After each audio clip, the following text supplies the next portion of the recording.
Hello guys, once again you all are welcome to आई10 explains. तो जैसा कि आपको पता है, केमिस्ट्री में रैंक बूस्टर की पूरी एक सीरीज चल रही है और हम बात कर रहे हैं उन इंपॉर्टेंट क्वेश्चंस की, उन इंपॉर्टेंट कांसेप्ट्स की जो आपके जेई मेंस, एडवांस और मेडिकल एंट्रेंस एग्जामिनेशंस के लिए most important, most conceptual and most expected है। इससे पहले आपके पास रैंक बूस्टर ऑर्गेनिक केमिस्ट्री का पैकेज 1 आ चुका है, रैंक बूस्टर इनऑर्गेनिक केमिस्ट्री का पैकेज 1 आ चुका है, रैंक बूस्टर फिजिकल केमिस्ट्री का पैकेज 1 आ चुका है, रैंक बूस्टर ऑर्गेनिक केमिस्ट्री का पैकेज 2 आ चुका है और एक बहुत ही मोस्ट अवेटेड और मोस्ट कंसेप्चुअल वीडियो इस रैंक बूस्टर के अंदर आपके सामने प्रेजेंट होने जा रही है। ये है रैंक बूस्टर इनऑर्गेनिक केमिस्ट्री का पैकेज 2। यहां पर हम बात करने जा रहे हैं कुछ बहुत ही बेसिक्स टू एडवांस लेवल तक प्रमोट होने वाले इनऑर्गेनिक केमिस्ट्री के कंसेप्चुअल क्वेश्चंस की। और यहां पर सिर्फ हम क्वेश्चंस को सॉल्व भी नहीं करेंगे, उनके पीछे छिपे हुए जो मेजर कंसेप्ट्स हैं उनको डिटेल में डील किया जाएगा। तो चलिए इस वीडियो को एक नई एनर्जी और जुनून के साथ स्टार्ट करते हैं। Let's start.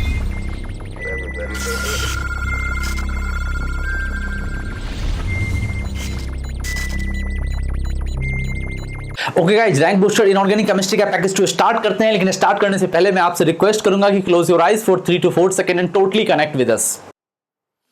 जुड़ गए हमारे साथ? प्लीज पेन और नोटबुक लेके बैठो और जितने भी इंपॉर्टेंट कंसेप्ट निकल के आएंगे उसको पैरेलली नोट करोगे और जो भी क्वेश्चंस यहां दिए जाएंगे उससे भी आपको साथ ही साथ सॉल्व करना है। स्क्रीनशॉट या बाकी चीजें इतनी रिलायबल नहीं होती हैं क्योंकि रिवीजन में आपको उससे उतनी मदद नहीं मिलती है जितनी एक प्रॉपर नोट से मिलेगी। तो चलिए क्वेश्चन नंबर 1 स्टार्ट करते हैं। ओके गाइस, स्टार्ट करते हैं क्वेश्चन नंबर 1 से। बहुत ही क्लासिकल और बेसिक क्वेश्चन है लेकिन बहुत ही इंपॉर्टेंट और वाइटल बोला जाएगा बिकॉज ये एस ब्लॉक या इन्वायरमेंटल केमिस्ट्री दोनों से कॉमन टॉपिक का क्वेश्चन है। यहां पे बोला गया है कि किस रिएजेंट का यूज आप कर सकते हो वाटर के टेम्पररी हार्डनेस को रिमूव करने के लिए, मतलब वाटर को सॉफ्ट बनाने के लिए। तो मैं आपको बता दूं, पानी में दो तरह की हार्डनेस होती है, टेम्पररी हार्डनेस होती है और परमानेंट हार्डनेस होती है। क्वेश्चन यहां पे आया है टेम्पररी हार्डनेस का और आपको पता है जनरली ये बाइकार्बोनेट आयन के वजह से आती है टेम्पररी हार्डनेस। और ये जो जनरली जो टेम्पररी हार्डनेस के लिए रेस्पॉन्सिबल जो सॉल्ट्स होते हैं ये है कैल्शियम बाइकार्बोनेट आपके पास और मैग्नीशियम बाइकार्बोनेट। ठीक है, ये दो ऐसे सॉल्ट्स होते हैं जो वाटर में डिसॉल्व होते हैं और इन्हीं के वजह से टेम्पररी हार्डनेस आती है। तो यहां पर एक केमिकल मेथड बोला गया है किसका आप यूज करके इस हार्डनेस को रिमूव कर सकते हो। तो पहले आप मुझे बताओ किसका यूज किया जाएगा, चलिए देखते हैं। तो यहां पर हम सबसे पहले मैं आपको बता दूं, कैल्शियम हाइड्रोक्साइड तो बहुत नॉर्मल सी चीज है, हर किसी को पता है। जो हमारे पास स्लैग्ड लाइम होता है हम उसका यूज कर सकते हैं। ये रहा बेटा कैल्शियम बाइकार्बोनेट। जब आप इसमें कैल्शियम हाइड्रोक्साइड मिक्स करेंगे बहुत आसानी से CaCO3 जो है आपका प्रेसिपिटेशन रिएक्शन देगा और ये PBT बन जाएगा और साथ ही साथ यहां पर H2O निकलेगी। तो चलिए बढ़िया है, हमारे लिए ये प्रोसेस बिल्कुल सही है। तो कैल्शियम हाइड्रोक्साइड का तो हम यूज कर सकते हैं, तो बिल्कुल सही। चलिए दूसरा हम देखते हैं Na2CO3। हाँ, Na2CO3 का भी यूज किया जाता है। कैसे? अगर हम कैल्शियम बाइकार्बोनेट यूज करेंगे जो कि टेम्पररी हार्डनेस के तौर पे पहले से ही प्रेजेंट है और हम यूज करने जा रहे हैं सोडियम कार्बोनेट की Na2CO3 के, तो यहां पर भी कुछ वैसी रिएक्शन होती है। यहां पर आपका CaCO3 प्लस NaHCO3 बनता है। CaCO3 अगेन से प्रेसिपिटेट हो जाता है। तो चलिए हमने अभी अभी देखा कि सोडियम कार्बोनेट का भी हम यूज कर सकते हैं। अब बेटा जनरली मैंने देखा है कि बी और सी को तो हम बहुत आसानी से पहचान लेते हैं, ए और डी में कंफ्यूजन आती है, जिसमें से ए को तो हम कभी भी नहीं देखते क्योंकि जो हार्डनेस वाली बात है क्लास 9-10 से ही हमारे दिमाग में बेसिक साइंस में बता दी जाती है। तो हम फॉस्फेट को कभी भी नहीं देखते, कैल्शियम फॉस्फेट कभी भी यूज नहीं होता हार्डनेस के लिए, तो ये तो हम कभी भी चूज नहीं करेंगे। लेकिन हमारा जो क्वेश्चन मार्क होता है ना एग्जामिनेशन के टाइम, जो हमारे दिमाग में घूमता रहता है कि NaOCl करेगा या नहीं करेगा। तो मैं आपको इन्फॉर्मेशन दे रहा हूं, प्लीज बेटा इसको दिमाग में सेट करो और प्रॉमिस करो कि इसको कभी भी नहीं भूलोगे। NaOCl जो होता है ना, ये भी जो टेम्पररी हार्डनेस है इसको बहुत आसानी से हटाता है। देखो कैसे, जब बेटा आप NaOCl को वाटर में डालोगे ना तो ये धीरे धीरे कुछ इस तरह से डिसोशिएट होता है, NaOH प्लस HOCl में डिसोशिएट हो जाता है। इसके बाद जो आपका बाइकार्बोनेट आयन है ये कहां से आ रहा है, TH मतलब टेम्पररी हार्डनेस। तो ये क्या होता है, HCO3 माइनस से ये जो बेस से OH माइनस है ये H प्लस को एब्स्ट्रैक्ट कर लेता है और बनता है H2O और CO3 2 माइनस। तो बेसिकली हमने क्या देखा कि NaOCl भी टेम्पोररी हार्डनेस को हटाने में काम आता है। तो मैं आपको फाइनली बोलना चाहता हूं बेटा, याद रखना, कैल्शियम हाइड्रोक्साइड ये टेम्पोररी हार्डनेस को रिमूव करता है। दूसरा सोडियम कार्बोनेट Na2CO3 ये भी टेम्पोररी हार्डनेस को रिमूव करता है। और तीसरा NaOCl ये भी टेम्पोररी हार्डनेस को रिमूव करता है। अब एक छोटी सी इंफॉर्मेशन है जो आपको एडवांस और एम्स तक ले जाएगी। ये जो प्रोसेस आप देख रहे हो जिसमें आपने कैल्शियम हाइड्रोक्साइड का यूज किया है टेम्पोररी हार्डनेस को रिमूव करने के लिए, इसका एक खास नाम है, इसको हम बोलते हैं क्लार्क्स प्रोसेस, क्लार्क्स प्रोसेस या क्लार्क्स मेथड। तो टेम्पोररी हार्डनेस को दूर करने के लिए जो हम क्लार्क्स प्रोसेस या क्लार्क्स मेथड लगाते हैं, यहां पे जो रिएजेंट यूज होता है वो कैल्शियम हाइड्रोक्साइड है। तो कई बार क्वेश्चन ऐसे घुमा के पूछ दिया जाता है कि टेम्पोररी हार्डनेस को दूर करने के लिए जो क्लार्क्स मेथड यूज किया जाता है उसमें कौन सा रिएजेंट यूज करते हैं, या कई बार ऐसे पूछा जाता है कि क्लार्क्स मेथड का यूज करके जब हम टेम्पोररी हार्डनेस हटाते हैं तो उनमें से कौन कौन सा यूज नहीं किया जा सकता है। या पूछ दिया जाता है कि जब हम कैल्शियम हाइड्रोक्साइड का यूज करते हैं टेम्पोररी हार्डनेस को हटाने के लिए तो उस प्रोसेस का नाम क्या है। तो भूलेंगे नहीं, ये हार्डनेस तो बेटा छोटी छोटी चीजें होती हैं जो मैंने इस बार भी देखा है जनवरी सेशन में बहुत सारे स्टूडेंट्स ऐसी चीजें लेके आते हैं, सर हमसे ये छोटी छोटी गलती हो गई, इसको हमने नहीं पढ़ा। तो बेटा क्वेश्चन जब सेट किया जाता है तो ऐसा नहीं होता कि किसी एक चैप्टर से ही ढेर सारे क्वेश्चंस पूछ दिए जाए। जो भी आपके सिलेबस में है वो कोशिश करते हैं कि बच्चे किस चीज को छोड़ के आएंगे, तो प्लीज इन चीजों को ना छोड़ें, समझें हार्डनेस का क्या रोल है। आपको मैंने टेम्पोररी हार्डनेस का एक क्वेश्चन दिया है, आपको मैं एक होमवर्क दे रहा हूं, इसको खुद से करना। परमानेंट हार्डनेस के जितने भी क्वेश्चंस हैं ना बेटा उसको एक बार लगा लेना बढ़िया से, एनसीईआरटी भी एक बार रीड कर लेना, ठीक है। फटाफट नेक्स्ट क्वेश्चन की तरफ बढ़ते हैं। ओके गाइस, नेक्स्ट क्वेश्चन की तरफ आते हैं। एक बहुत ही खूबसूरत क्वेश्चन है जो आपके कई कंसेप्ट्स को यहां पर चेक करने जा रहा है। तो पायरोमेटलर्जी का बहुत ही शानदार क्वेश्चन है। आपको बोला गया है कि इनमें से किन रिएजेंट को Cu2S के साथ डायरेक्टली हीट करने पर ये कॉपर मेटल देगा, आपको वो बताना है। यहां पे बोला गया है सिर्फ इन रिएजेंट को सीधा हीट करो Cu2S के साथ और कौन सा कॉपर मेटल आपको जनरेट करेगा। वैसे तो ये सेल्फ रिडक्शन का एक कंसेप्ट है और मैंने जो प्रीवियस जो रैंक बूस्टर वॉल्यूम 1 दिया था, पैकेज 1 दिया था, वहां पर भी मैंने सेल्फ रिडक्शन वाले क्वेश्चन दिए थे। बट यहां पर एक सेल्फ रिडक्शन को एक अलग लेवल पे पहुंचाने की कोशिश की गई है कुछ बेसिक्स इक्वेशंस को चेक करने के लिए। समझना बेटा इसको, हो क्या रहा है कि यहां पर बोला गया है कि सिंपली इसके साथ हीट करो। मैं आपको बता दूं कि जब आप CuFeS2 को हीट करेंगे ना तो ये जनरली कुछ नहीं होता है, बट अगर आप इसको ऑक्सीजन के साथ मिला के हीट करेंगे तब जाके ये कन्वर्ट होता है Cu2S में, और होता है कन्वर्ट FeS में, और होता है कन्वर्ट ये SO2 में। लेकिन चूंकि हमें बोला गया कि सीधा इसके साथ हीट करें तो सीधा हीट करने पे कुछ नहीं होगा, बट अगर ऑक्सीजन के साथ आप हीट करते हैं तो Cu2S, FeS और SO2 बनेगा। इसके बाद अगर आप इसको Cu2S के साथ करवाएंगे तो कुछ नहीं होने जा रहा, यहां पर भी Cu2S के साथ करवाएंगे तो कुछ भी नहीं होने जा रहा। ये किसी भी तरह से कॉपर मेटल को तो CuFeS2 Cu2S के साथ हीट करने पर जनरेट नहीं कर रहा, तो ये तो होने से रहा, ठीक है। आगे आते हैं CuO। अच्छा, वेरी ब्यूटीफुल, बहुत ही खूबसूरत। तो यहां हीट करने पे कुछ नजर नहीं आया। अब बेटा अगर आप CuO को 1100 डिग्री C पर हीट करोगे तो यहां पर कुछ ऐसा रिएक्शंस आपको देखने को मिलेगा, Cu2O + O2 बैलेंस कर लेना। तो ये बेसिकली हमारे पास रिएक्शन है 1100 डिग्री C पर ऐसा होता है।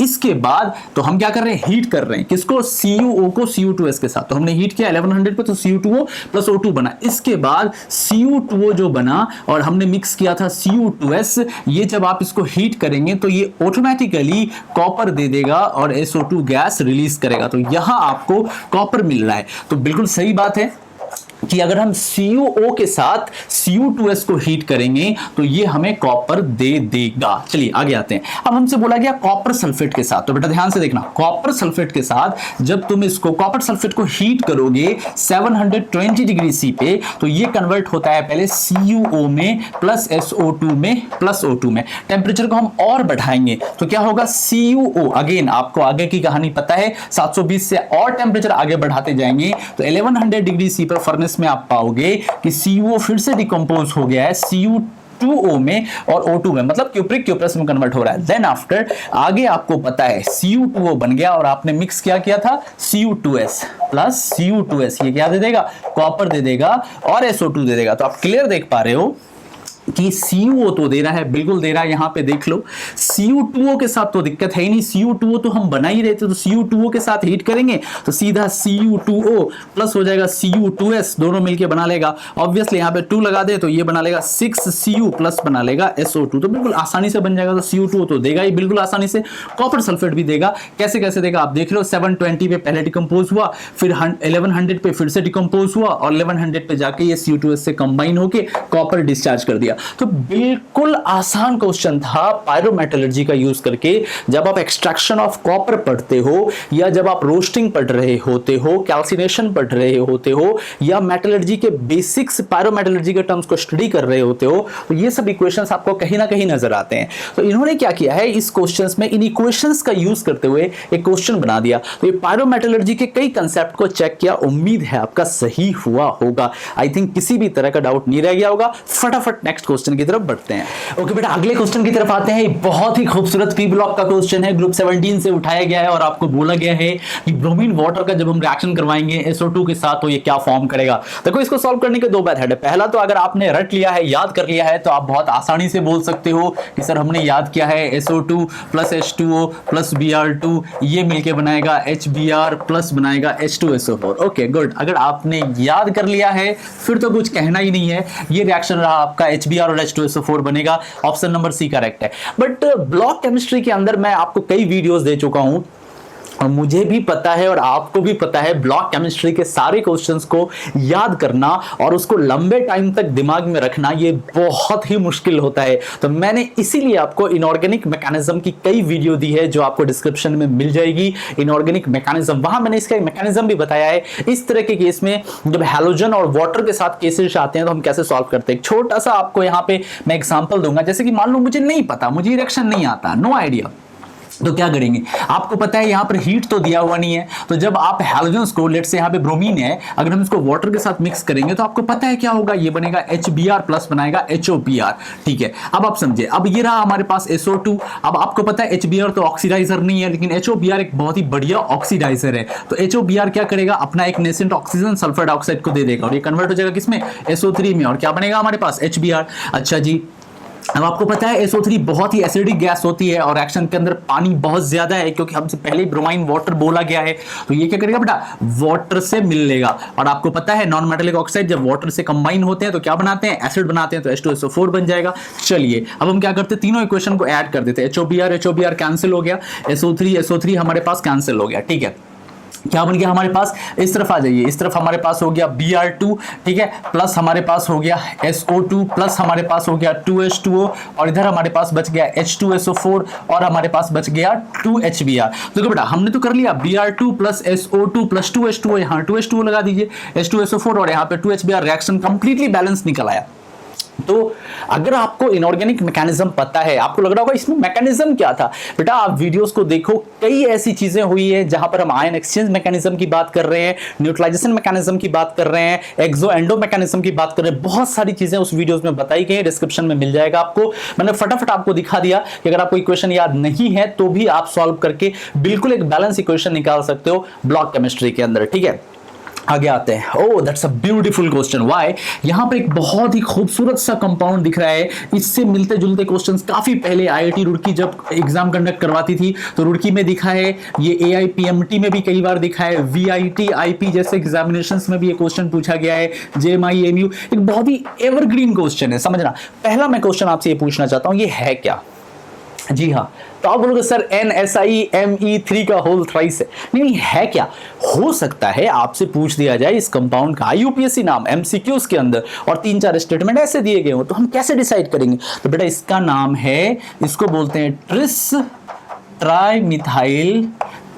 ट्राइमिथाइल सिलाइल अमीन। समझना, ट्रिस ट्राइमिथाइल सिलाइल अमीन। तो मेनी टाइम्स इसको स्ट्रक्चर ना देके नाम दे दे, या ये स्ट्रक्चर दे दे और एक स्टेटमेंट बना दे दी, IUPAC name of this compound is tris trimethyl silyl amine. तो आप समझ जाना ये IUPAC नाम है इसका। ठीक है, अब हम समझते हैं ये बेसिकली बॉन्डिंग का एक क्वेश्चन है। बॉन्डिंग में ये स्ट्रक्चर बिल्कुल बताया जाता है।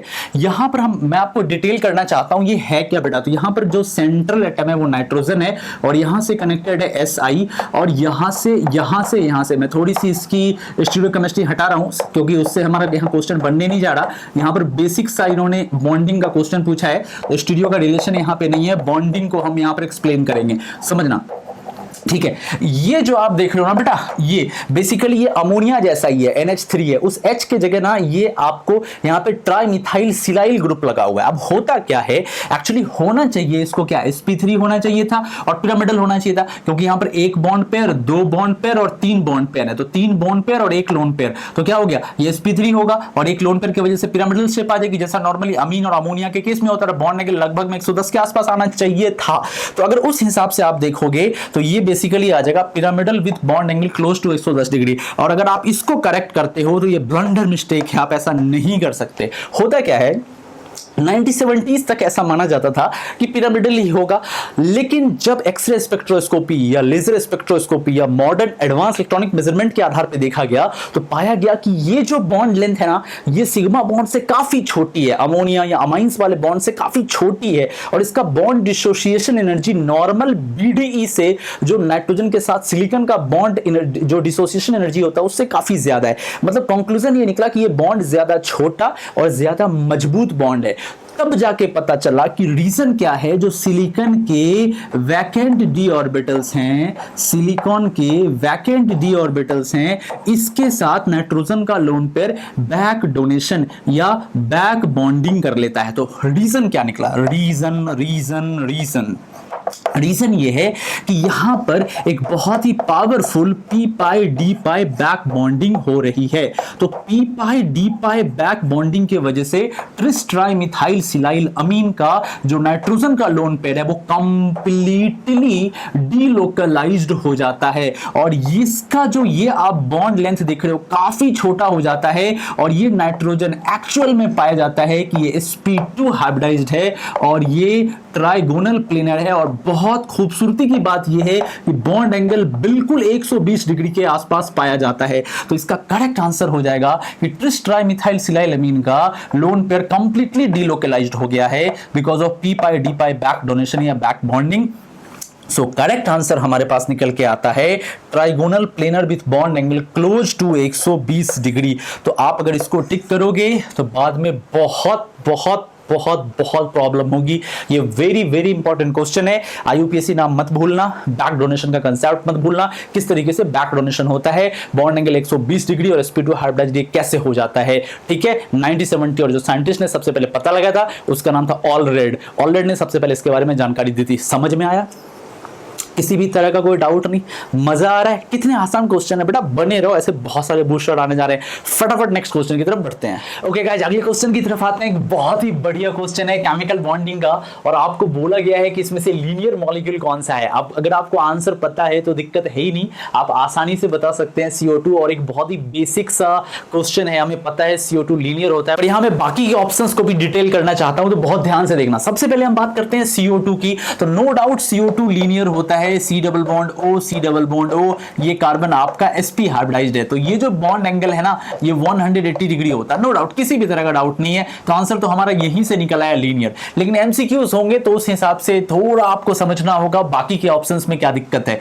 अब बेटा अगर हम NO2 की बात करें ना, तो आपको बहुत बढ़िया से पता है NO2 का ये स्ट्रक्चर होता है, यहां पर एक ऑड इलेक्ट्रॉन होता है। तो बेसिकली ये बेंड शेप में पाया जाता है और जो इसकी बॉन्ड एंगल होती है वो 115 डिग्री के आसपास होती है। ठीक है, तो ये तो NO2 का केस हो गया। SO2 के केस में हम बात कर लेते हैं, S डबल बॉन्ड O, यहां पर भी डबल बॉन्ड O है और यहां पे पाया जाता है लोन पेयर। इस लोन पेयर के वजह से ये जो एंगल है थोड़ा सा वेस्पर थ्योरी के अकॉर्डिंग रिपल्शन है, इसके वजह से ये सिमट जाता है और ये हो जाता है 119 डिग्री के आसपास हो जाता है। अब देखो यहां क्या हो रहा है, डबल और सिंगल के बीच का है, यहां डबल के बीच का है, तो इस वजह से रिजल्टेंट एंगल जो आपको देखने को मिलता है 119 डिग्री के बीच का मिलता है। आगे हम बात करते हैं ClO2 के केस में कुछ ऐसा सीन क्रिएट होता है, Cl डबल बॉन्ड O, यहां पे होता है कोऑर्डिनेट बॉन्ड और यहां पे आपके पास 2 इलेक्ट्रॉन और 1 इलेक्ट्रॉन होते हैं, और ये जो एंगल आपको देखने को मिलता है ये 117 डिग्री का देखने को मिलता है। अब बेटा जो यहाँ पर एंगल है ना, ये कोई बहुत बड़ी बात नहीं है, आप इसको थोड़ा थोड़ा दिमाग में रखें। 115, 119, 117 जो मेजर चीज है, एक बार इन स्ट्रक्चर्स को अपने दिमाग में सेट कर लें कि इनका स्ट्रक्चर कैसा होता है। ये आप देख रहे हो बेंड शेप है, एंगुलर है, ये भी आप देख रहे हो एंगुलर है, ये भी देख रहे हो आप एंगुलर है, लेकिन सिर्फ आप CO2 के केस में ऐसा देख पा रहे हो कि ये लीनियर होता है, क्योंकि कार्बन के पास किसी भी तरह का लोन पेयर नहीं है। अगर यहां पे लोन पेयर होता तो अगेन ये रिपेल करता और ये दोनों ग्रुप थोड़ा थोड़ा बेंट हो जाते, बट ऐसा नहीं हुआ because of the absence of lone pair on carbon. But जहां जहां आप देख रहे थे लोन पेयर था या कोई ना कोई और इलेक्ट्रॉन था, ये जो चीज थी ये सीधी नहीं रह पाई, लीनियरली थोड़ी सी बेंट हो गई, तो आप यहां पर क्लियर देख पा रहे हो। तो सीधी सी बात है, CO2 सिर्फ लीनियर है, NO2 लीनियर नहीं है, SO2 लीनियर नहीं है, ClO2 भी आपका लीनियर नहीं है। ओके, आगे आते हैं। ओह that's a beautiful question. Why? Because glacial acetic acid पे क्वेश्चन पूछा गया है, और ये क्वेश्चन है GIOC का, जनरल इनऑर्गेनिक केमिस्ट्री का क्वेश्चन है। यहां पे क्या है, आपको बोला गया कि ग्लेशियल एसिटिक एसिड जो है वो डिसॉल्व होता है किसमें? लिक्विड H2S में, H2S जो पोलर कोवलेंट कंपाउंड। बिल्कुल सही बात है। क्यों? क्योंकि हमें पता है CH3COOH भी एक पोलर कोवलेंट कंपाउंड है और H2S भी एक पोलर कोवलेंट कंपाउंड है। तो यहां पे काम करता है dipole dipole interaction, dipole dipole interaction काम करता है और ये H2S में डिसॉल्व हो जाता है। तो बिल्कुल सही बात। दूसरा, लिक्विड अमोनिया में क्योंकि ये हाइड्रोजन बॉन्ड फॉर्म कर सकता है। बिल्कुल सही बात। देखो बेटा यहाँ पे दो अलग अलग कंसेप्ट हैं, यहाँ इन्होंने लिक्विड लगा दिया है। अगर नॉर्मल हम अमोनिया लगाएं और एसिटिक एसिड में अमोनिया डालेंगे ना, तो ये सीधा सीधे डिसॉल्व होकर कंप्लीटली अमोनियम एसीटेट में कन्वर्ट हो जाएगा। लेकिन लिक्विड अमोनिया के साथ थोड़ा सी अलग है, लिक्विड अमोनिया के साथ ये हाइड्रोजन बॉन्ड बना लेता है एसिटिक एसिड। और एक्चुअली आप हायर क्लासेस में पढ़ोगे या कभी टाइम मिला तो एक वीडियो मैं छोटी सी आपको बनाऊंगा जहां पर एसिडिक एसिड की एसिडिटी बढ़ जाती है लिक्विड अमोनिया में, वो कैसे बढ़ती है, हाइड्रोजन बॉन्डिंग का क्या रोल है, ये सारी चीजें आपको बताई जाएंगी। फिलहाल एक प्रॉपर्टी के तरह से आप समझ लीजिए कि एसिटिक एसिड या glacial acetic acid liquid ammonia में because of hydrogen bonding dissolve हो जाता है। तो बिल्कुल सही बात है। तीसरा, liquid H, oh that's a beautiful question, how, let me explain. ये दिमाग की बत्ती जला देगा। इसने बोला है कि लिक्विड परक्लोरिक एसिड के अंदर ये प्रोटोनेट कर देता है एसिटिक एसिड को, इसलिए डिसॉल्व हो जाता है। उम्मीद है आपने टाइट्रेशन पढ़ा होगा। टाइट्रेशन में बेटा एक टॉपिक होता है नॉन एक्वस टाइट्रेशन, बहुत ही फेमस क्वेश्चन है, जो अगर आपको पता नहीं है तो प्लीज इसको सीखो। इसको बोलते हैं नॉन एक्वस टाइट्रेशन। ये बेसिकली किया जा रहा है, जैसे कि मान लीजिए जब हम पाइरिडीन का करेंगे ना, पिरिडीन का जब हम टाइट्रेशन करते हैं या वीक बेस का, वहां पर जो हम टाइट्रेंट सॉल्यूशन लेते हैं, टाइट्रेंट सॉल्यूशन लेते हैं, वो टाइट्रेंट सॉल्यूशन होता है HClO4 प्लस एसिटिक एसिड का, और ये दोनों आपस में बहुत बढ़िया से डिसॉल्व हो जाते हैं। रीजन क्या है कि HClO4 क्या करता है, एसिटिक एसिड को प्रोटोनेट कर देता है, तो ये बन जाता है CH3CO OH2 प्लस और यहां पे बन जाता है ClO4 माइनस। तो ये जो इन दोनों की जो जय और वीरू वाली दोस्ती है ना, किसकी, लिक्विड परक्लोरिक एसिड की और एसिटिक एसिड की, ये एक टाइट्रेंट सॉल्यूशन है जो कि नॉन एक्वस टाइट्रेशन में पाइरिडीन या और भी अलग छोटे वीक ऑर्गेनिक बेसिस के केस में यूज किया जाता है। तो भूलेंगे नहीं, मैं फिर से लास्ट टाइम रिपीट कर रहा हूं, परक्लोरिक एसिड और एसिटिक एसिड जो है एक टाइट्रेंट सॉल्यूशन है जो कि नॉन एक्वस टाइट्रेशन में यूज होता है और वो बहुत बढ़िया से प्रोटोनेट कर देता है एसिटिक एसिड को। तो 1 2 3 तीनों सही है, तो आंसर हो गया डी। देखो मैं फिर से रिपीट कर रहा हूं, यहां बॉन्ड एंगल को छोटा छोटा बॉन्ड एंगल है, प्लीज इनको याद रखो। एग्जामिनेशंस में कई बार क्या होता है, जैसे कि मैंने कई बार आपको यह भी बताया है, NO2 plus, NO2 minus, N2O4, इस तरह के केसेस में जब हमसे बॉन्ड एंगल कंपेयर करने को देता है तो इसके दो रास्ते होते हैं। पहला, अगर आपको पहले से नहीं पता है तो आप स्ट्रक्चर ड्रॉ करें, थोड़ा सा VSEPR थ्योरी लगाएं, थोड़ा सा डबल बॉन्ड रिपल्शन यूज करें, और इलेक्ट्रॉन बॉन्ड पर रिपल्शन यूज करें, लोन पर रिपल्शन यूज करें, इस तरह का रिपल्शन आप यूज करके आंसर निकाल सकते हो। ये आपका टाइम लेगा। मेनी टाइम्स क्या होता है, देखो इनऑर्गेनिक केमिस्ट्री में ऐसा तो है नहीं कि मोर देन 100 स्ट्रक्चर है, कुछ बहुत कॉमन से स्ट्रक्चर है, जैसे CO2 हो गया या कार्बोनेट आयन हो गया या ऑक्सिलेट आयन हो गया, या सल्फर डाइऑक्साइड हो गया, सल्फर ट्राइऑक्साइड हो गया, या क्लोरीन के डिफरेंट ऑक्साइड्स हो गए, नाइट्रोजन के डिफरेंट ऑक्साइड्स हो गए, फास्फोरस के डिफरेंट ऑक्साइड्स हो गए। तो जो नॉन मेटल के छोटे छोटे ऑक्साइड्स है ना, इसका एक बार बॉन्ड एंगल अपने दिमाग में रख लो, रफ आइडिया कि अच्छा इसका 115, इसका 117, 119 है। इससे कई बार क्या होता है, जो एग्जांपल्स बार बार फ्रिक्वेंटली पूछे जाते हैं, जैसे ये जो ऑक्साइड्स है ना, बहुत ही कॉमन पूछे जाने वाले ऑक्साइड्स हैं जेई के अंदर और मेडिकल के अंदर। अब अगर मैं आपको बोल दिया जाए इनके बॉन्ड एंगल में अरेंज करें, तो आप एग्जाम में चारों का स्ट्रक्चर बना के सोचोगे कि इसको कैसे कैसे अरेंज किया जाए, लेकिन दिमाग में रहेगा ना अगर ये बात कि 119 SO2 का होता था, 117 ClO2 का होता था और NO2 115 होता था, फटाफट कर दोगे। तो छोटी छोटी ये ट्रिक्स है ना, छोटी छोटी चीजें है ना, वो कई बार बहुत काम आ जाती हैं। तो प्लीज इन चीजों को समझो, अदरवाइज कोर कंसेप्ट पता है, टाइम आपके पास है तो आप निकाल ही लोगे। आई थिंक किसी भी तरह का डाउट नहीं रह गया होगा। और इस दोनों क्वेश्चंस में से सबसे इंपॉर्टेंट कंसेप्ट जो मुझे लगता है वो है नॉन एक्वस टाइट्रेशन वाला, जहां पर आप देख रहे थे टाइट्रेंट सॉल्यूशन में HClO4 और एसिटिक एसिड का यूज किया गया था। बिल्कुल क्लियर।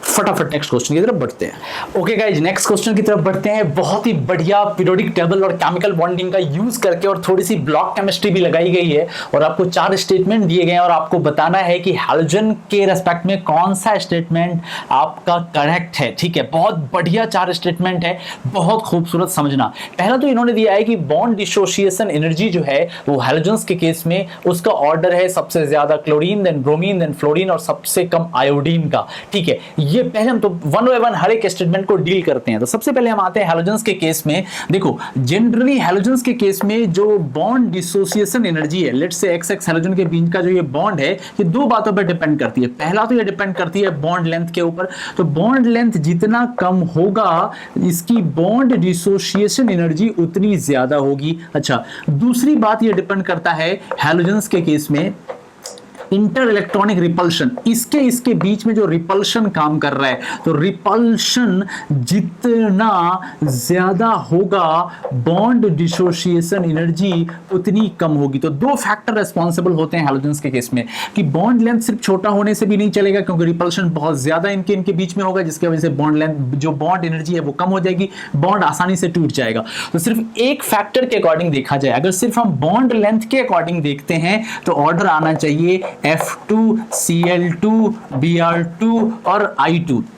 रीजन क्या है, अगर तुम ध्यान से देखो बॉन्ड लेंथ की बात करना Bl की, तो ये होता है 143 पिकोमीटर, 199 पिकोमीटर, हाँ ये होता है हमारे पास 228 पिकोमीटर और ये होता है 266 पिकोमीटर। इतना बॉन्ड लेंथ है, चेक कर लेना, 143, 199, 228, 266 पिकोमीटर, ये इसका बॉन्ड लेंथ है। तो अगर हम सिर्फ बॉन्ड लेंथ के अकॉर्डिंग देखें तो जितना कम बॉन्ड लेंथ उतनी ज्यादा बॉन्ड डिसोसिएशन एनर्जी, तो उस हिसाब से ऑर्डर ये आना चाहिए, पर एक्चुअल में ऑर्डर ये नहीं है। ऑर्डर आता है सबसे ज्यादा क्लोरीन का, देन आता है ब्रोमीन का, देन आता है फ्लोरीन का, देन आता है आयोडीन का। रीजन ये है, फ्लोरीन क्यों क्लोरीन और ब्रोमीन से पीछे चला गया, रीजन ये है कि फ्लोरीन के केस में बॉन्ड लेंथ सबसे कम था, ओनली 143 पिकोमीटर, लेकिन यहां पर जो इलेक्ट्रॉनिक रिपल्शन काम कर रहा है वो बहुत ज्यादा काम कर रहा है, जिसके वजह से छोटा बॉन्ड तो था बट इसको ब्रेक करना कहीं ना कहीं आसान हो गया, इसीलिए ये ऑर्डर निकल के आती है। तो ये जो ऑर्डर है ये एक रिजल्टेंट ऑर्डर है, किसका, बॉन्ड लेंथ और रिपल्शन का। तो याद रखेंगे इसको, सबसे पहले chlorine, then after bromine, then after fluorine और सबसे लास्ट में आता है आयोडीन। किसी भी तरह का बेटा डाउट नहीं रह रहा ना, इसको याद रखना, ये ऑर्डर निकल के आता है। अगर आप बॉन्ड लेंथ के अकॉर्डिंग देखोगे तो ऑर्डर ये आएगा जो कि गलत है। क्लियर, आगे बढ़ते हैं। Okay, oh that's a beautiful question again. बोला गया है कि ऑक्सीडेशन स्टेट जो हैलोजन्स का होता है सिर्फ -1 होता है। पहले आप मुझे ये बताओ कि ऑक्सीडेशन स्टेट हैलोजन का क्या क्या हो सकता है, पता किया? चलो मैच करो। जनरली आप क्या सोच रहे हो मुझे पता है, यहां -1 मैं बताता हूं, -1 होता है, 0 होता है, ठीक है, ये +1 भी होता है, ये +3 होता है, +4 होता है, +5 होता है, +6 होता है, +7 होता है। जनरली हम क्या सोचते हैं कि -1 होगा, 0 होगा, +1, +3, +5, +7, बट नहीं, मैं आपको एग्जाम्पल में दिखाता हूं। -1 के केस में तो आप जान ही गए हो, जैसे कि आपका HCl हो गया, हाँ HBr हो गया, F- हो गया, इस तरह के केस में ये -1 है। 0 के केस में क्या होगा, कोई भी मॉलिक्यूल ले लो, Cl2, Br2, F2, ये सब के सब 0 वाले केस में। अब +1 वाले केस में क्या हो जाएगा, जैसे HOCl आपके पास हो गया, ठीक है, ये हमारे पास होगा। +3 वाला केस क्या हो जाएगा, जैसे कि मान लीजिए HCl O2 हो गया, जैसे हमारे पास Cl2O3 हो गया, ये +3 वाला केस हो गया। +4 वाला केस हमारे पास क्या हो जाएगा, ये हो जाएगा जैसे हमारे पास है ClO2, जैसे हमारे पास है BrO2। +5 वाला केस हमारे पास क्या हो जाएगा, जैसे हो गया HClO3, या हमारे पास हो गया Cl2O5, या हमारे पास हो गया Br2O5। +6 वाला केस हमारे पास क्या हो जाएगा, ये हो जाएगा हमारे पास जैसे Cl O3 हो गया, Cl2O6 हो गया, इन केसेस में। +7 हमारे पास क्या हो जाएगा, जैसे Cl2O7 हो जाएगा, HClO4 हो जाएगा। तो हम बेसिकली क्या देख रहे हैं, जो हैलोजन का ऑक्सीडेशन स्टेट है वो -1, 0, +1, +3, +4, +5, +6, +7 में रह सकता है, भूलेंगे नहीं। तो ये कहना कि ओनली ऑक्सीडेशन स्टेट जो है ये इसका -1 है, ये गलत हो गया। और ये जो ऑर्डर दिया गया है ये तो सही निकला है। अब बोला गया है कि the amount of energy required for the first excitation of electron to first excited state decreases progressively as we move from fluorine to iodine। अच्छा, ये बोला है कि फ्लोरीन, क्लोरीन, ब्रोमीन, आयोडीन, जब हम ऊपर से नीचे आते हैं तो फर्स्ट एक्साइटेशन एनर्जी जो इसकी है वो कम होती चली जाती है। बिल्कुल सही बात है। रीजन क्या है कि ऊपर से नीचे आने पर हमारा साइज बहुत ड्रामेटिकली बढ़ता चला जाता है, और जब साइज बढ़ेगा तो इलेक्ट्रोस्टैटिक फोर्स ऑफ अट्रैक्शन कम होती जाएगी, तो इलेक्ट्रॉन को हायर एनर्जी में प्रमोट करना, हायर एनर्जी लेवल में प्रमोट करना आसान हो जाएगा, क्योंकि इलेक्ट्रोस्टैटिक फोर्स ऑफ अट्रैक्शन कम है। तो ऊपर से नीचे एक बेसिक सा प्रॉपर्टी है, आपने पीरियोडिक टेबल में पढ़ा भी होगा तो अभी आपको याद होगा, ऊपर से नीचे आने पर जो फर्स्ट एक्साइटेशन एनर्जी होती है वो डिक्रीज होती चली जाती है। तो तीसरा स्टेटमेंट भी हमारे पास सही है। ओके, और भी कुछ है। चौथा स्टेटमेंट बोला गया है कि the form HX2- species in their aqueous solution, they form नहीं, ये सही नहीं है। हाउ, देखो HX2- तुम हर किसी का जनरेट नहीं कर सकते। तुम्हें लग रहा है कभी हम बहुत रेयर केसेस में हम HF2- को देखते हैं, और ये वहां पर एक सॉल्ट बनाता है KHF2, हम इसको देखते हैं, बट इसका ये मतलब बिल्कुल भी नहीं है कि आप HCl2- बना लें, HBr2- बना लें। अब एक्चुअली मैं बताता हूं कि फ्लोरीन को अगर छोड़ दिया जाए और अगर आप क्लोरीन का एक्वस सॉल्यूशन लोगे तो सीन कुछ बदल जाएगा। कैसे, अगर मैं क्लोरीन लेता हूं और मैं अगर इसको H2 में डालूंगा तो ये HCl प्लस HOCl में कन्वर्ट हो जाएगा, थोड़ी ना ये बना लेगा HCl2-। उसी तरह से Br2 को अगर हम H2O में डालेंगे तो बेटा ये बना लेगा HBr प्लस बना लेगा HOBr, ये बिल्कुल भी नहीं बनाएगा HBr2। तो ये बोलना कि जितने भी हैलोजेंस होते हैं वो सब के सब एक्वस सॉल्यूशन में HX2- में चले जाते हैं, ये बोलना भी गलत हो गया। तो क्या कंक्लूजन निकला, बॉन्ड डिसोसिएशन एनर्जी का ऑर्डर बिल्कुल सही दिया गया है। ऑक्सीडेशन स्टेट -1 नहीं होता, इतने सारे ऑक्सीडेशन स्टेट होते हैं। और तीसरा कि ऊपर से नीचे आने पर जो फर्स्ट एक्साइटेशन एनर्जी है वो कम होती चली जाती है, ग्रेजुअली डिक्रीज होती है, बिल्कुल सही बोला गया है। HX2- जो है सारे के सारे एक्वस सॉल्यूशन में हैलोजन बिल्कुल नहीं देते हैं। फ्लोरीन एक एक्सेप्शनल केस है जिसमें भी बहुत ड्रास्टिक कंडीशन में HF2- बनता है। बाकी हैलोजेंस का एक्वस सॉल्यूशन लेंगे, कोल्ड टेम्परेचर पे लेंगे तो वो हाइपोसॉल्ट बनाएगा और एक नॉर्मल सा हाइड्रोजन क्लोराइड या हाइड्रोजन ब्रोमाइड या हाइड्रोजन आयोडाइड बना लेगा। हीट करेंगे तो HCl प्लस HClO3 दे देगा, बट HX2- तो बिल्कुल भी नहीं देगा। तो आंसर हो गया 1 and 3, option D is correct. तो बहुत ही बढ़िया सा देखो, पूरे बोर्ड पे सिर्फ इंफॉर्मेशन ही इंफॉर्मेशन है। इन सारी चीजों को मैं ये क्यों बताता हूं, ये मैंने इसको याद नहीं किया है, प्रैक्टिस के साथ ये आ गया अपने आप।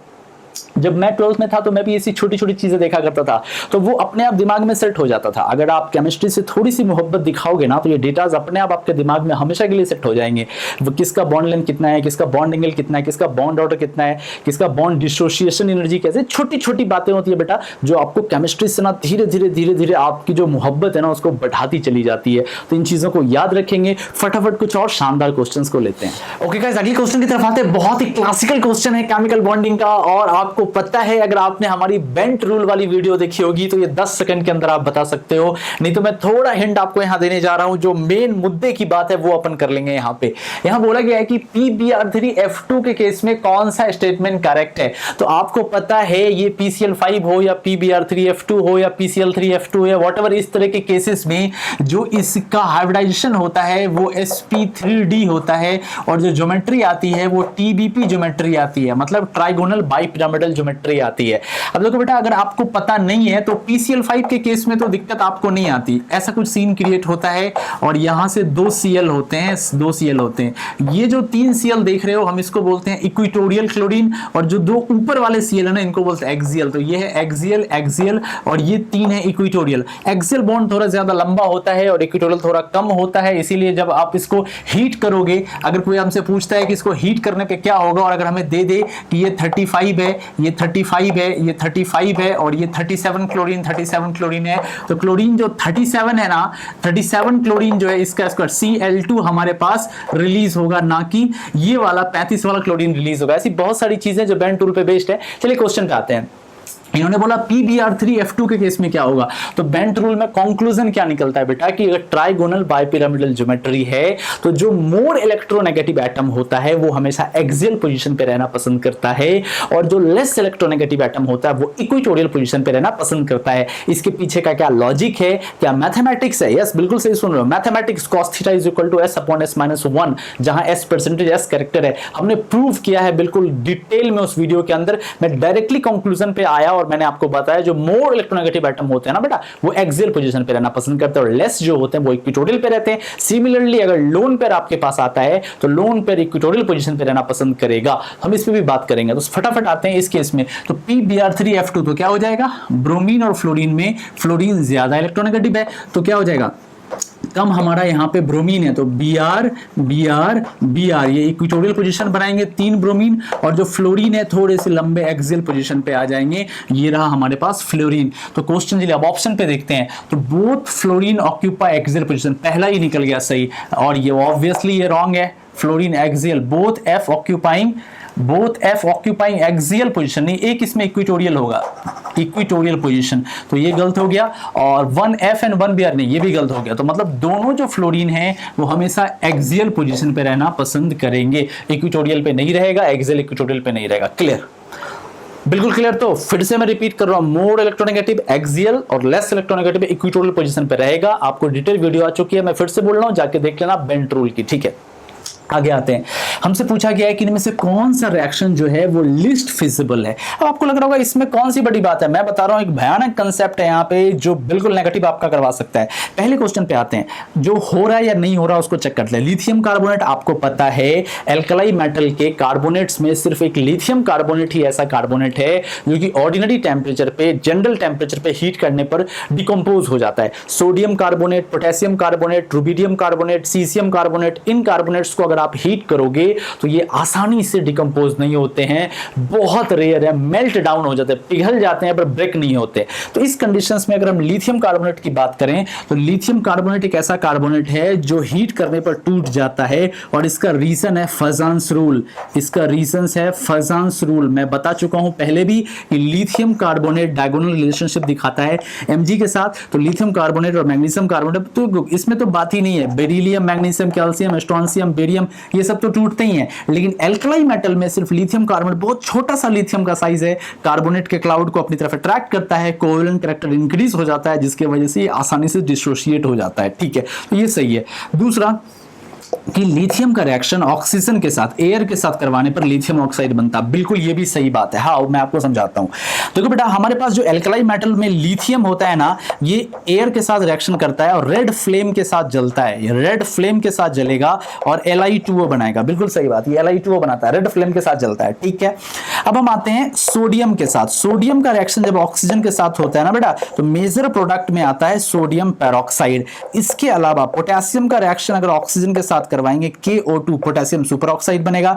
इसी तरह से रुबिडियम के साथ भी रुबिडियम सुपर ऑक्साइड बनाएगा, सीसियम के साथ भी सीसियम सुपर ऑक्साइड बनाएगा। तो पोटेशियम और इसके नीचे वाले जो मेटल होते हैं वो सुपर ऑक्साइड बनाते हैं। सोडियम जो होता है वो मेजर प्रोडक्ट में पेरोक्साइड देता है, और लिथियम जो होता है वो मेजर प्रोडक्ट में ऑक्साइड देता है। तो ये बोलना कि ऑक्साइड बना रहा है, बिल्कुल सही बात है, मेजर प्रोडक्ट में लिथियम का ऑक्साइड ही आता है। आगे आते हैं, लिथियम नाइट्रोजन से रिएक्शन करके लिथियम नाइट्रेट बनेगा, बिल्कुल सही बात है, आपको पहले से पता है।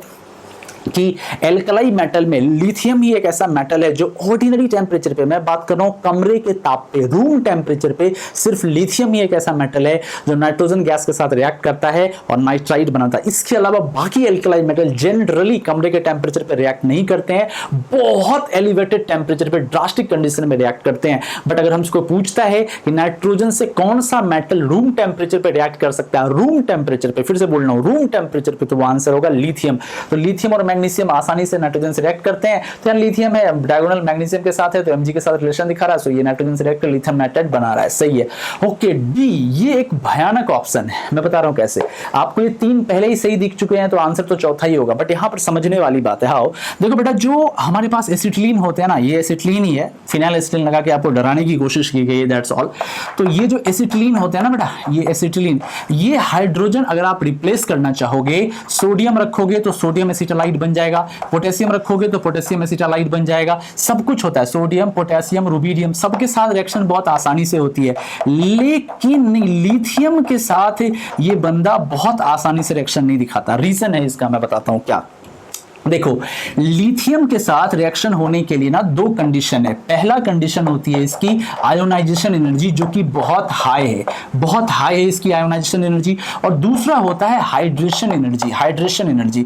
तो होता क्या है कि जब लिथियम के साथ रिएक्शन हम इस तरह का करवाते हैं, एसिड बेस रिएक्शन, और अगर हमारा मीडिया एक्वस होता है या अगर हमारा मीडिया पोलर प्रोटिक मीडिया होता है, तो जब एक बार हमें एनर्जी ढेर सारी देनी होती है लिथियम को Li+ में कन्वर्ट करने के लिए, तो ये जो ढेर सारी एनर्जी देनी हुई, आपको जो इन्वेस्ट करनी हुई एनर्जी लिथियम को Li+ में कन्वर्ट करने के लिए, उससे कहीं ज्यादा एनर्जी हाइड्रेशन एनर्जी के तौर पे रिलीज हो जाती है। तो ओवरऑल जो रिएक्शन होता है एक्वस मीडिया में, लिथियम का बहुत फिजिबल होता है। आप एक्वस मीडिया में रिएक्शन कराओ, लिथियम फटाफट रिएक्शन देगा। लेकिन ऑर्गेनिक केमिस्ट्री में चीजें बदलती हैं।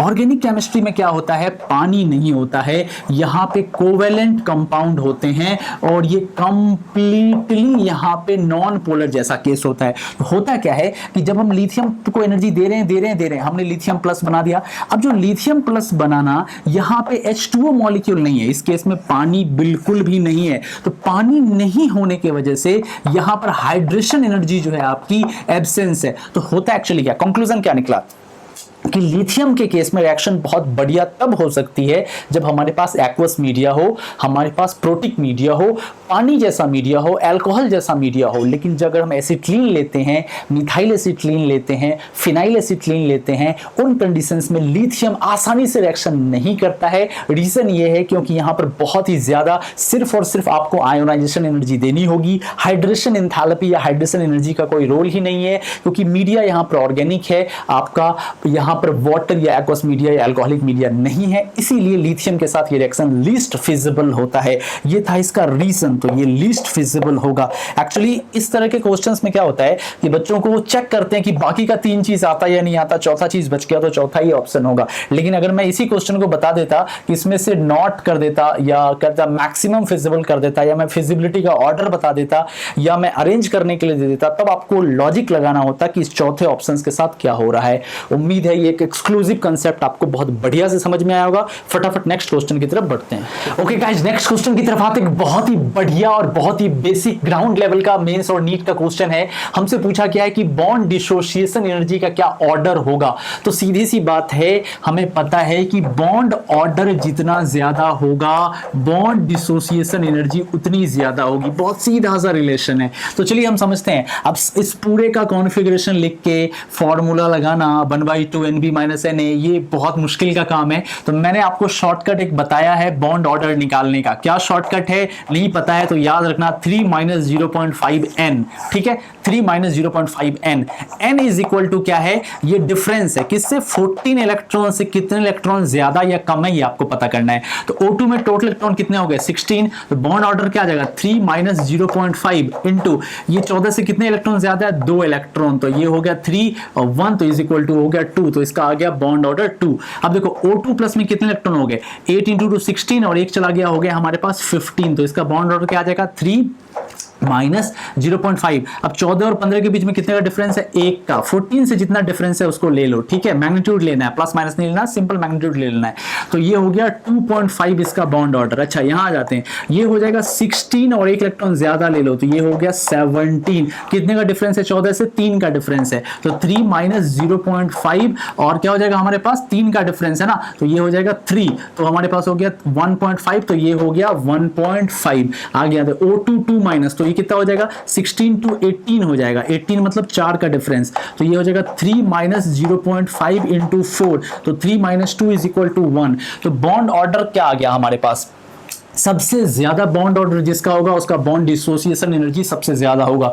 तो O2+ का बॉन्ड ऑर्डर सबसे ज्यादा है, तो सबसे ज्यादा बॉन्ड डिसोसिएशन एनर्जी O2+ की होगी। बिल्कुल आसान है। और सबसे कम बॉन्ड डिसोसिएशन एनर्जी किसकी होगी? O2 2- की होगी। और अगर मान लो कोई ऐसा केस आता है जहां पर आपका बॉन्ड ऑर्डर एक जैसा आ जाता है, ठीक है, तो उस कंडीशंस में आपको क्या चेक करना है? उन दोनों स्पीसीज में से कि एंटी बॉन्डिंग मॉलिक्यूलर ऑर्बिटल में किसमें कितने ज्यादा इलेक्ट्रॉन है। जिसमें ABMO में ज्यादा इलेक्ट्रॉन होंगे, बॉन्ड डिसोसिएशन एनर्जी उसकी उतनी कम होगी। तो भूलेंगे नहीं इस चीज को। यहां तो सिंपल सा लॉजिक था, सॉल्व हो गया। आगे आते हैं, हमसे पूछा गया है कि मोस्ट बेसिक सॉल्यूशन कौन देगा। तो सीधा सा कंसेप्ट है कि वो सॉल्ट सबसे बेसिक सॉल्यूशन देते हैं जो कि एक स्ट्रॉन्ग बेस और एक पुअर एसिड के बीच में बनते हैं। तो आप चेक करके देख लो, यहां पर एल्युमिनियम हाइड्रोक्साइड और HCl है, नहीं, केस सेटिस्फाइड नहीं हुआ। फेरिक हाइड्रोक्साइड HCl, नहीं, यहां पर भी स्ट्रॉन्ग एसिड है। KCl नहीं, तो न्यूट्रल सॉल्ट है KOH का। इस सॉल्ट को ध्यान से देखो, ये पोटेशियम एसीटेट है। ये किससे बना है? KOH से बना है और साथ ही साथ बना है एसिटिक एसिड के साथ, CH3COOH के साथ। तो ये एक स्ट्रॉन्ग बेस है और ऑर्गेनिक एसिड पुअर एसिड होते हैं जनरली, ये पुअर एसिड है। तो स्ट्रॉन्ग बेस और पुअर एसिड से बनने वाला सॉल्ट है। जब हम इसका हाइड्रोलिसिस करेंगे तो ये सबसे ज्यादा बेसिक सॉल्यूशन देगा। तो ऑर्गेनिक एसिड के जनरली ऑर्गेनिक एसिड और NaOH और KOH से बनने वाले जो भी सॉल्ट्स होते हैं वो बेसिक सॉल्यूशन प्रोवाइड करते हैं। आपको पहले से पता है तो आप डायरेक्टली बी कर सकते हो। अगला पूछा गया कि ऑक्सीडेशन नंबर किसमें सेंट्रल मेटल का 0 है। ये तो बहुत बेसिक सा क्वेश्चन है, मेंस और नीट लेवल का, आसानी से सॉल्व कर सकते हो। इसको x मान लो, इसको 0 और ये -1 2 -2 = 0, तो x = 2 आ जाएगा। ऐसे ही इसका निकाल सकते हो, इसका निकाल सकते हो, इसका निकाल सकते हो। अब आ जाओ निकल टेट्राकार्बोनिल के केस में आपको पता है कि CO जो है एक NL है, मतलब न्यूट्रल लिगेंड है। तो न्यूट्रल लिगेंड है तो क्या हो जाएगा? x - 0 × 4 = 0, तो x = 0। तो निकल टेट्राकार्बोनिल के केस में निकल का ऑक्सीडेशन नंबर 0 आता है। तो आंसर हमारा हो गया C इस केस में B हो गया, इस केस में B हो गया। बिल्कुल मजा आया होगा, ये सबका सही हुआ, मुझे ऐसी उम्मीद है। अब हमारे साथ जुड़े हुए हो, बिल्कुल मेंस और नीट लेवल का क्वेश्चन था, 100% बच्चों का सही हुआ होगा। नहीं हुआ है तो अभी भी तुम्हारे पास टाइम है, जुट जाओ, युद्ध स्तर पर तैयारी स्टार्ट कर दो। फटाफट नेक्स्ट क्वेश्चन की तरफ बढ़ते हैं। ओके गाइस, नेक्स्ट क्वेश्चन की तरफ आते हैं। एक बहुत ही बढ़िया हैलोजन फैमिली का क्वेश्चन नजर आ रहा है और ये रिडॉक्स का भी क्वेश्चन है। अगर आपने रिडॉक्स पढ़ा है या थोड़े पी ब्लॉक के बारे में जानकारी है तो आप आसानी से बता सकते हो 10 सेकंड के अंदर। हमसे बोला गया कि कौन सा गैस जो है वो KBr के अंदर से ब्रोमीन को लिबरेट करेगी। तो गैस की बात की गई, आयोडीन तो गैस है नहीं, HIV एसिड है, बचता यही दोनों है। फिर भी हम मान लेते हैं सबके सब गैस फेज में ही दिए गए हैं।